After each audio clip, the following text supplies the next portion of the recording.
After recently losing his mother, Arasu spends most of his time playing video games. His brother scolds him for not getting a job and missing the interview he specially arranged for him, and his father doesn't want him to cause his brother any trouble. Meanwhile, Karub is kissing the barmaid at the bar he works in. His boss catches him red-handed and punches him a few times for touching his girl. Since he's getting fired anyway, Karub punches him back before leaving. At the same time, Chota has to deal with his mother, who is always asking him for money. The three friends meet to hang out, but they're feeling down and disappointed in life. They wish they could live in a different world. Determined to have fun, Karub lifts Arasu and takes him to the middle of the street so Chota can record them. Now the cars have to dodge them, and no matter how fast the boys run, they still cause an accident. Noticing the cops coming, the trio runs into the subway station and hides in a bathroom stall. Suddenly the power goes out and the boys come out to find the entire station empty. To their shock, the streets are empty as well. The group splits and searches their homes and workplaces, but their families and friends have disappeared too. They also notice their phones aren't working. When night falls, the trio discusses what to do and is interrupted by a big screen turning on to announce the game is about to start. An arrow sends them to the game arena, and they see some lights in the distance. They follow them to the GM building, where they cross a corridor without noticing the lasers on the walls. A sign tells them to take a phone each, and the devices activate with face recognition. There's no signal and a countdown announces the game will start in 2 minutes. At that moment, Shibuki shows up and throws an object at the lasers, revealing that trying to leave will get them hurt. After a high school girl also joins them, the phones announce it's time for the first game. It's called Dead or Alive and its difficulty is 3 of clubs. They must choose the right door to escape the building in 2 minutes. The elevator takes them to another room where there's a door that says live and another one says die. As they discuss what's the right answer, toxic gas begins filling the room to rush them. The high school girl decides to cross the live door, only to be instantly killed by a laser. The others run through the die door right before the time ends and the previous room is filled with flames. In the next room, the same doors and gas are waiting. Karub opens the live door and nothing happens, so they run through it before fire appears again. Then they notice that in each room the time to choose gets shorter. An argument ensues on how to proceed and Karub punches Arasu, which triggers a memory of their arrival. Arasu realizes all the clues were at the entrance and puts all this data together to draw a diagram of the building. Following this drawing, the group goes through a bunch of rooms, always choosing the right door without any issues. However, at the last door, the doors aren't located where they're supposed to be. Arasu hesitates, but thankfully Chota has been recording everything, so he uses the video to fix his math and choose the right door. Everyone runs through it right before the flames come out, but unfortunately Chota's leg catches on fire. The group puts it out and helps Chota walk to escape the building by finding the fire escape. Once outside, the phones announce they won, but they also notice how badly burnt Chota's leg is. On a table they find the 3 of clubs, which activates a 3-day visa on their phones, although they don't understand what that means. At that moment, a bleeding man appears and says he's quitting the game because there's no end to it no matter how many times you win. Then a laser kills him and all the power goes out. This makes them realize the visa tells them how many days they have to live, and if they want more they need to win more games. A bunch of lasers appear all over the city, killing all the people whose visas expired. On top of a tall building, Usagi watches the lights while thinking about her father and how they used to go climbing together. She promises him she'll survive the game. In the morning, Arasu tries to get a car but none of them will start, and the vegetables he finds are rotten. The group searches a bunch of shops and apartments, however not a single machine is working. Chota wonders if it was an electromagnetic pulse that caused all of this right before the game phones stop working too. Afterward they get batteries for the radio and canned food for lunch while sharing what they were doing when the mysterious blackout happened. Shibuki claims she had been working when actually she was showering after getting dirty with her married boss. She arrived 3 days ago and is the only survivor from her group. Since the boys saw the blackout later and the vegetables are already rotten, they conclude time passes differently here.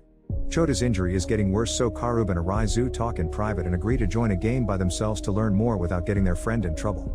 Meanwhile, Shibuki comforts a crying Chota, who thinks he won't make it out alive. She admits what she was doing with her boss, explaining she hated him but still did it to climb the corporate ladder.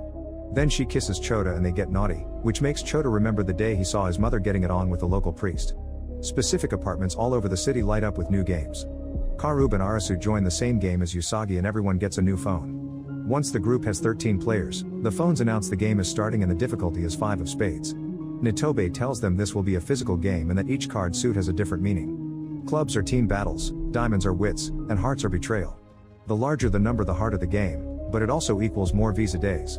The phones then announce the game will be classic tag. To win, they must find the safe zone in one of the building rooms in 20 minutes. When time's over, a hidden bomb will explode. The group spreads all over the building before a siren confirms the tagger is out. Usagi hides while Karub, Arasu, and Nitobe try the doors, finding them all locked. Suddenly they hear shooting and a body falls in front of them, which means the tagger is killing the players. When they look around the corner, they see a masked person aiming a gun and immediately run away. Karub and Arasu manage to hide behind a wall, but Nitobe keeps on running and quickly gets killed. A player sees this and tries to escape, but he takes the wrong turn and is killed by a laser for leaving the game space. One by one players are getting killed while Karub and Arasu keep on hiding and notice that the tagger can't see them because his vision is limited by the mask. Arasu yells this information and Usagi yells back to share the location of the tagger as she climbs a pipe to dodge a shot. With only 8 minutes left, there still are 7 players. Running around obviously isn't accomplishing anything, so the players gather and make a plan. Half the team will search the remaining floors while the others go after the tagger. A player is shot down and Karub uses the opening to hit him with a fire extinguisher, but the hit does nothing and the tagger kicks him back. Then Aguni tackles the masked man and starts fighting him. Soon Karub joins him, however the tagger is strong enough to overpower them both. When the tagger takes out a blade, he manages to cut Karub's stomach in just a few moves.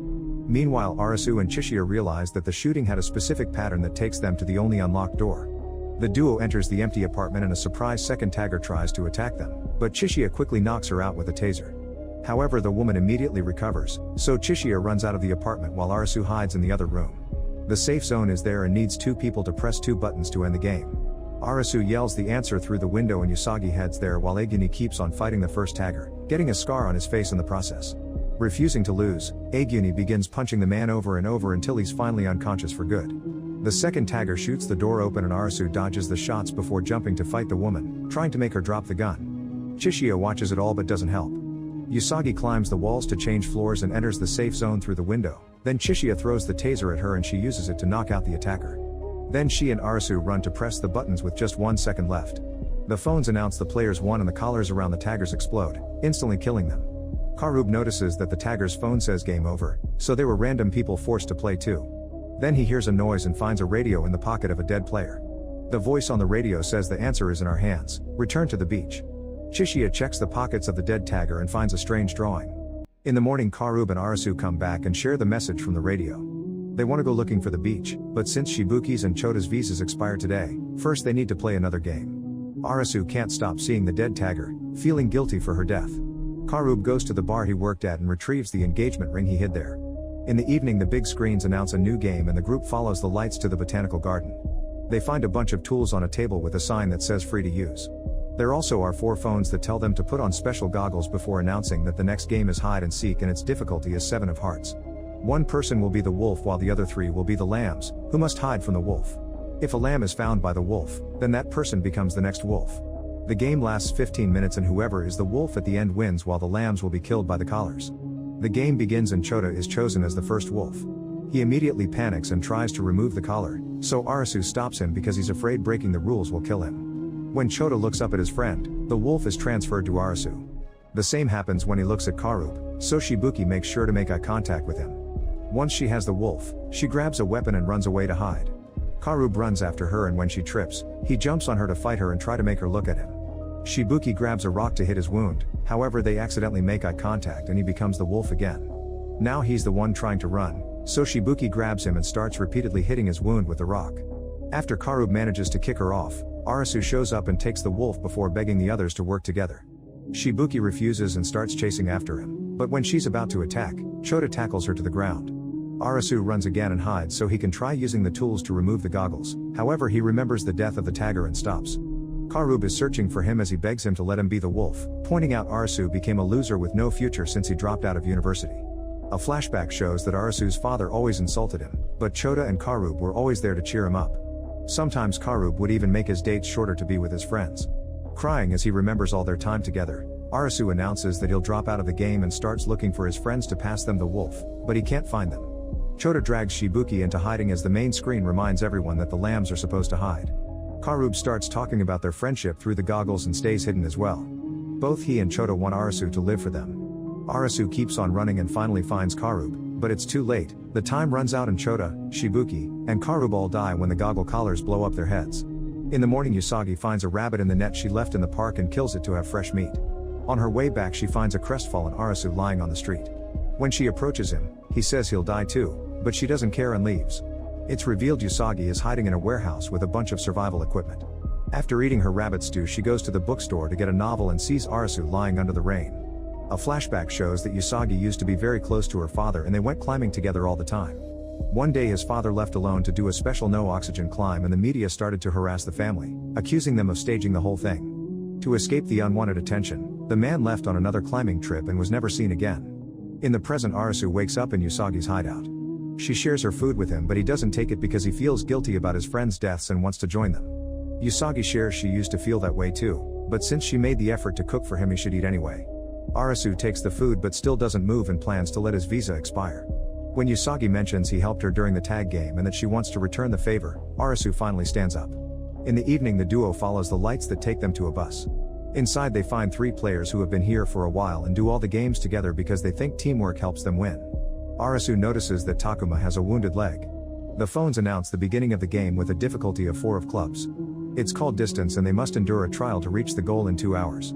The screens say distance 0, so they guess they must move, but the bus is out of gas. Takuma asks the group to leave him and an argument ensues, but in the end Takuma convinces them it's for the best.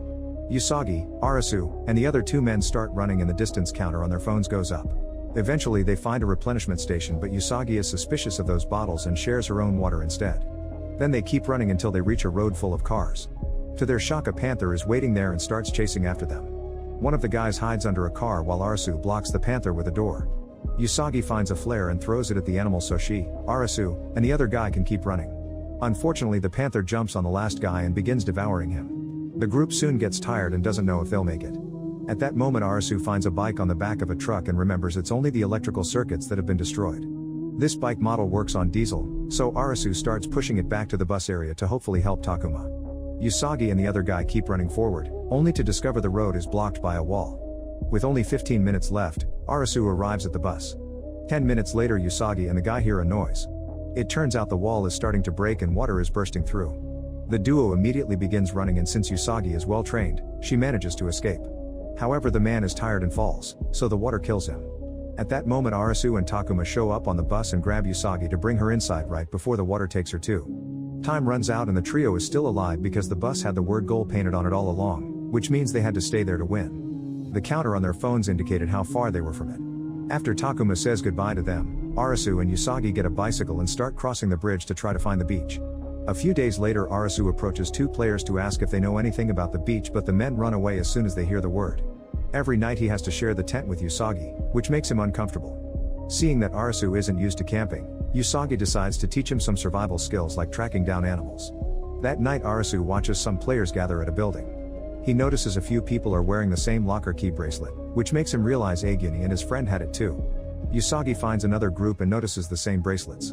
As multiple places begin exploding around the city, the bracelet guys get on cars and drive away, so Arasu and Usagi begin running after them. This takes them to a hotel called the Beach, which appears to have electricity. Before they can react, they're attacked from behind and knocked out. In the morning, they wake up inside the hotel with a man called Hatter, who claims this is a utopia. He reveals a wall with a painted full deck of cards and many of them are crossed out. Hatter explains that to clear the game and return to the real world, they must win a game for each card. He theorizes only one person can escape with a full deck, but collecting duplicates should allow more people to leave as well. It's impossible for only one player to collect all the cards, so he wants Usagi and Arasu to help. Hatter also thinks they've been taken to another country because of the visas and because the whole Japanese society can't disappear overnight. The hotel uses fuel to generate electricity and rain as a water supply. Doors have been damaged so they can't be locked. Hatter's followers have even gathered a bunch of firearms. There are 3 rules to live here. Everyone must wear swimsuits, all cards belong to the beach, and traitors get killed. Hatter takes the duo's cards to add to the collection and threatens Arasu and Usagi into cooperating. During the day, all the players at the beach spend their time swimming, partying, drinking, and getting naughty. In the evening, a siren announces when a new game area opens in the city, and Hatter gives an inspiring speech as if these youngsters were his army. The players are divided into a bunch of small teams to tackle as many games as possible to win lots of cards. A team has to deal with a tiger in a carousel while another team is left hanging on the human elevator. Usagi's group is using matches to find numbers on a wall, and Aguni's team is killing animals in the amusement park with guns, swords, and even punches. Arasu joins a game with Tada, Quina, and En, who tells him this is also a trial to see if he's fit to be an executive member of the beach. The game is called Light Bulb and its difficulty is 4 of diamonds. The room is slowly filling with water and electrical wires are hanging from the ceiling. The players must find which of 3 switches turns on a light bulb before the water pushes them against the wires. There are 3 rules. Only one switch turns on the light bulb. They only have 1 chance to choose while the door is open, but while the door is closed they can play with the switches as much as they like. If someone is in the light bulb room where the light is on, the door won't close. They must answer together as a group to win or the wires will kill them all. One of the players touches the wires out of curiosity and dies on the spot. Arasu thinks about the rules and makes the others close the door before using the first switch. He waits a few minutes before turning the first switch off and opens the door again to try switch 2, but nothing happens. Then he asks Quina to touch the bulb and she says it's hot, which means switch 1 turned it on. They say 1 is the answer and immediately win the game. When Arasu returns to the hotel, he's happy to see Usagi survived her game as well. The party is interrupted by Hatter's militant force led by Aguni, who came to pick Usagi up because Hatter asked for her. Arasu comes to her defense so Aguni orders his men to break his legs. At that moment Hatter shows up and orders Aguni to forgive Arasu this time since he's a newbie. Afterward Arasu is invited to an executive meeting and he's shocked to discover Chishiya is part of the higher-ups. They add the latest cards to the collection and discover they're only missing the face cards plus the 10 of hearts. Hatter's visa will expire soon and Mira thinks he should join a hearts game because many players will be willing to self-delete to protect their leader. They can't tell what a game will be in advance though, so Hatter announces he'll join whatever comes next. The next day Arasu and Usagi chat with all the players to try to get more information. However, each person has different theories and it's hard to say what it's a rumor and what's the truth. In the afternoon Usagi decides to go looking for weapons in case they need them. Arasu hears some shots and notices a few guys walking away from a dumpster. When he looks inside he's horrified to find dozens of bodies. Chishiya and Quina show up and tell him those are the traitors. They explain they want to change the status quo and ask Arasu to join their plan. The soldiers aren't happy with Hatter's leadership and Chishiya thinks they'll take over the beach soon. When that happens, he intends to steal the cards and leave. Later Arasu reunites with Usagi, who couldn't find any weapons because they're protected by the soldiers. Arasu then decides to tell her about Chishiya's plan. The next day An opens the heads of 2 dead players to try to find the GPS chip that the game masters must have put on them to track them. She's interrupted when all the executives are called to Hatter's room. Everyone is surprised to see Hatter dead and they learn from other players that he was found like this on the streets. They assume he died in a game and discuss who should take over the leadership.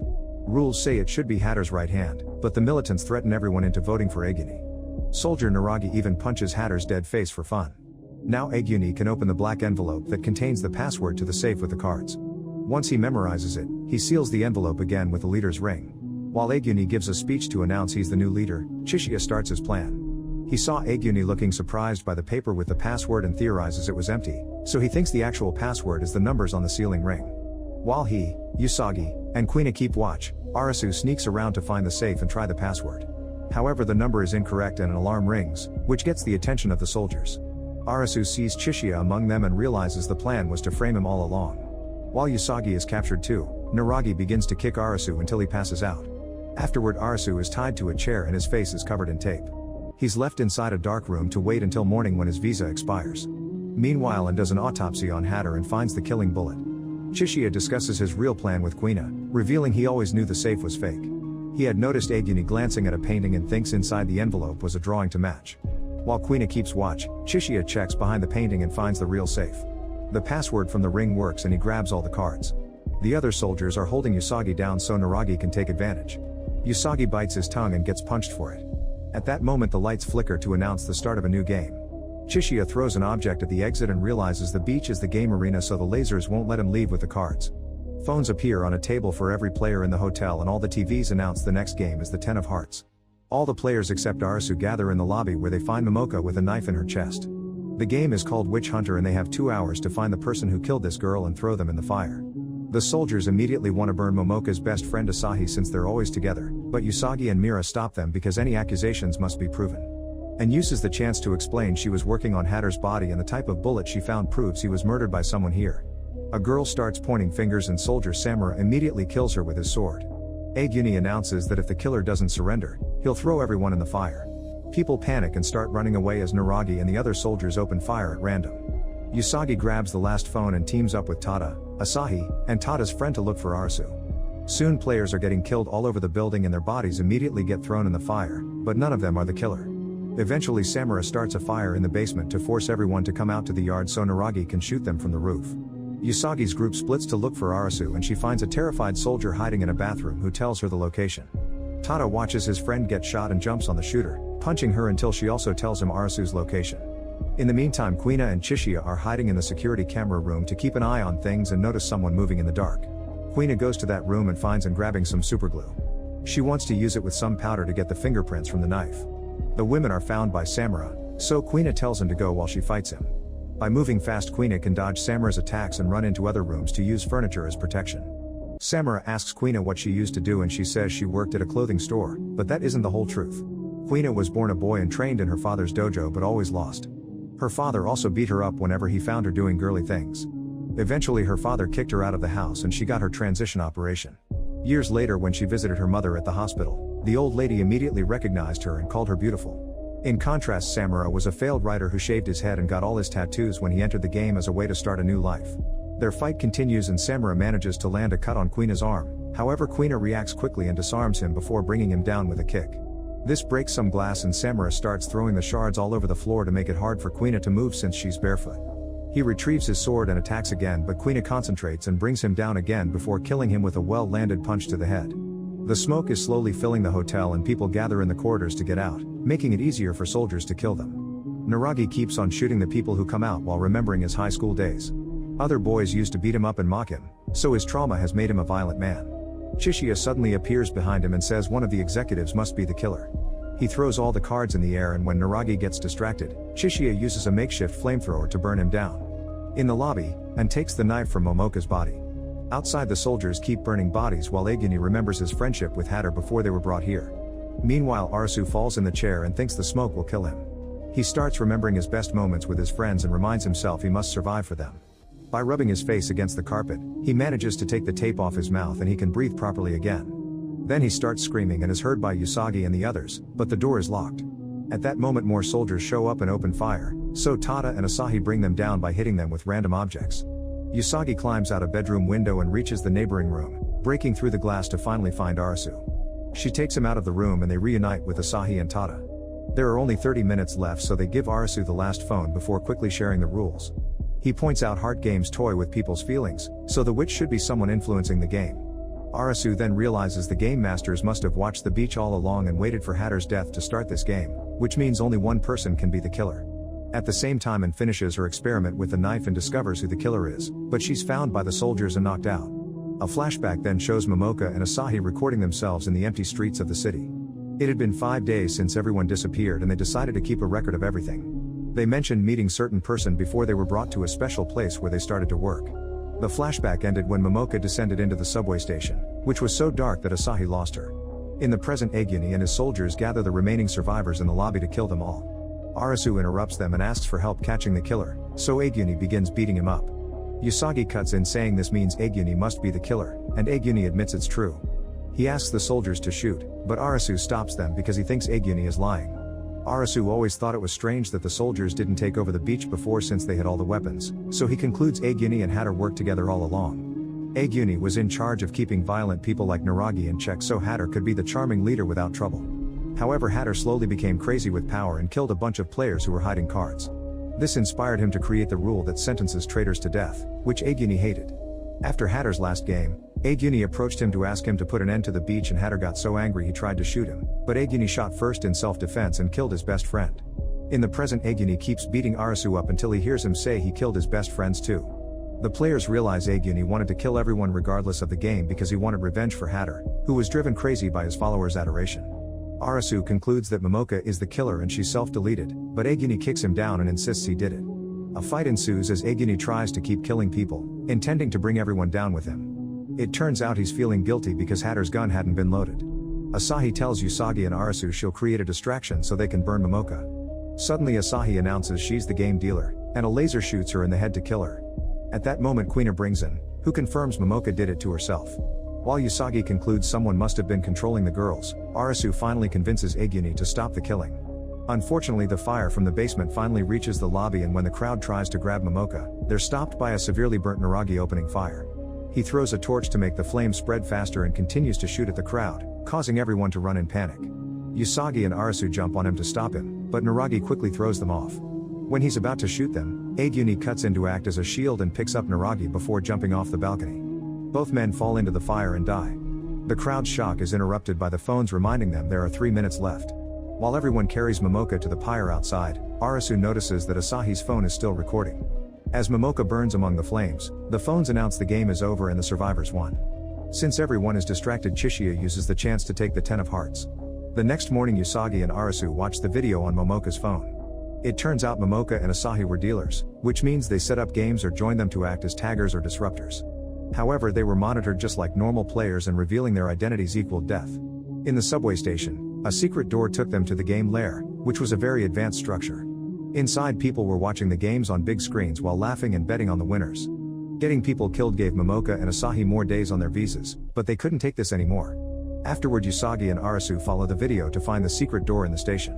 When they find the secret room, they discover every person is already dead. At that moment, Chishiya and Quina come out of the shadows and reveal they found this place after following the drawing from the tagger's pocket, which was a map. However, they didn't kill all the people here and still don't know who the game master is. Judging by the wounds, Chishiya guesses these people were killed after they burned Momoka. Suddenly, the screens are turned on to announce a special broadcast. Mira congratulates them for finding all the number cards and begins playing clips of every game death so far. Then she announces that tomorrow new games will begin to get the face cards. Blimps appear all over the city carrying giant versions of the missing cards. Make sure to subscribe and turn on notifications so you can watch more videos like this. Thanks for watching.